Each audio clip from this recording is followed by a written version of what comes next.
Okay, we'll call this meeting to order. Will the clerk please call the roll? Mark. Here.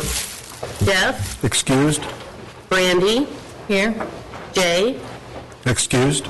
Kurt. Here. Taylor. Here. Bob. Here. Thank you. Okay, today the Assembly is sitting as the Board of Equalization to go over appeals to the property assessment through that process. And that brings us to report of the valuation process, and that'll be done by Mike Renfro. So.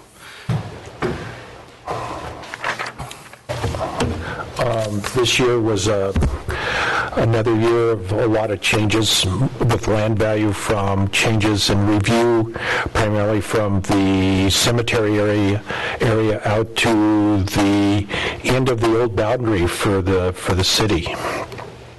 We reviewed, looked at all those properties, spent a lot of time walking on lots and talking to people, and ended up with about 81 appeals, which is substantially less than we had last year when we did the same thing in the downtown area. A couple of things that happened this year: we've had sales request forms that have gone out. A lot of people have responded with those.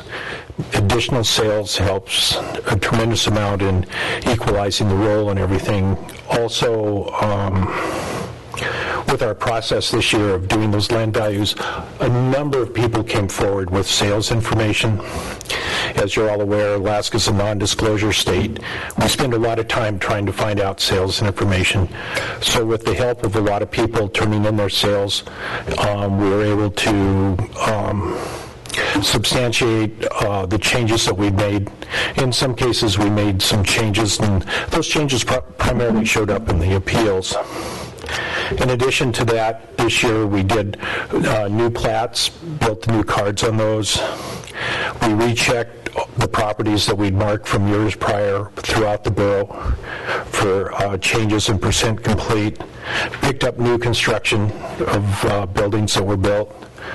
Worked on the MARS project, which is our new computer-aided mass appraisal system. We call them CAMA, for computer-aided mass appraisal.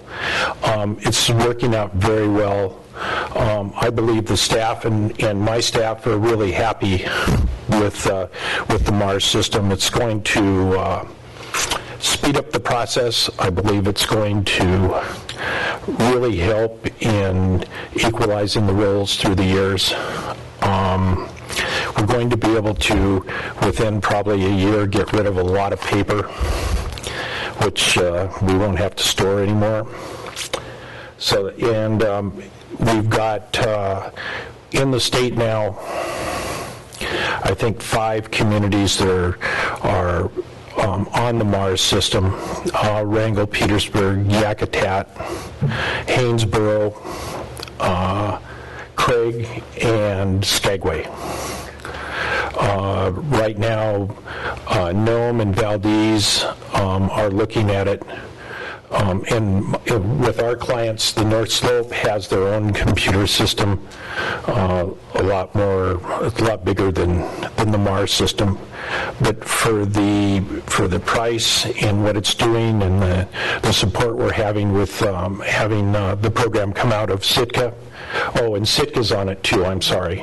So it's working out really well. We've actually, I think, with the vendor for the system, we've already updated it at least 5 times to make it better as we find little glitches for all the people that are using it. So that's basically what we did this year. It's a lot of work. Lila and Arnie were out in the field quite a bit.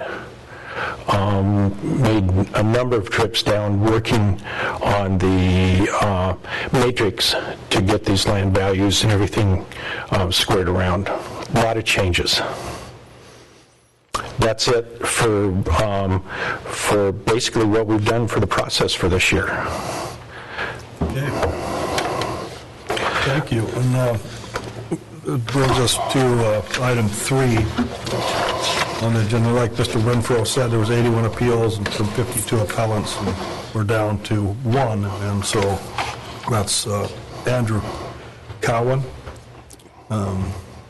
So that, under the appeals process, with the order of this hearing, and everybody gets 2 minutes, the appellant, then what we have is a letter that he's sent. So should we read that in?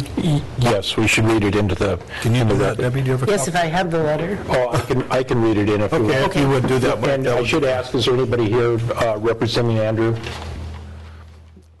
So Andrew's appeal was number 7, and he wrote the adjacent property to the south owned by Mr. Gerald Yoder purchased the said lot for $57,500 in 2018.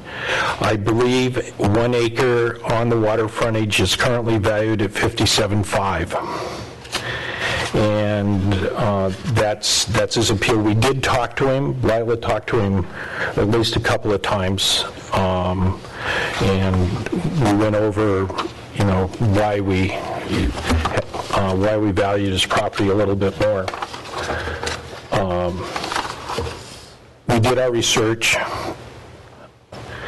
The lot was purchased, the next door to his was purchased for $57,500, but it was in 2017, not 2018. But the price was right. We valued his property at $65,300, which is above the $57,500, but which takes into account the fill for the driveway, the pads, and the additional site improvements he's made on the property. That difference between the $57,500 and the $65,300 is a standard number that we picked up from the market to adjust the lots for the improvements. If the lots were bare, hadn't been touched, they would have been at $57,500. We did talk to Mr. Yoder on his lot, which is improved, is similar to Andrew's, and he said that he put $21,000 in fill and $1,600 in tree removal for a total value of the $57,500 plus the improvements of $70,100. Again, in the assessment process, we're using averages, statistics to value our properties. We wanted to treat everybody the same. Somebody might pay a little bit more like this. Maybe Andrew paid a little bit less to have his done, but we wanted to treat everybody the same. So the difference between the $57,500 and the $65,300 that we assessed it includes our estimate for the improvements. It's my recommendation that we don't change the value, that the $65,300 is a fair and equitable value. It's not discriminatory. It takes into account the site improvements.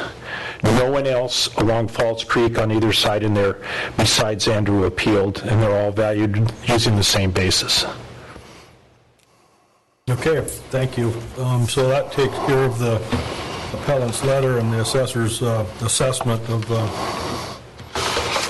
and the explanation why they valued the land at $65,300, and I guess there would be no rebuttal by the appellant because I don't see him here, so my assumption would be you don't have a rebuttal. I sort of put the appellant and the assessor's explanation together. The appellant is his letter, that's all he has. He did report the right information. The date was wrong. It was a little bit earlier than the date he had. And then I explained why there's a difference between the purchase price and the $65,300. Okay, so that brings us to E on the order of the hearing, and that's questions from the Board of Equalization. Does any assembly members have any questions of Mr. Renfro?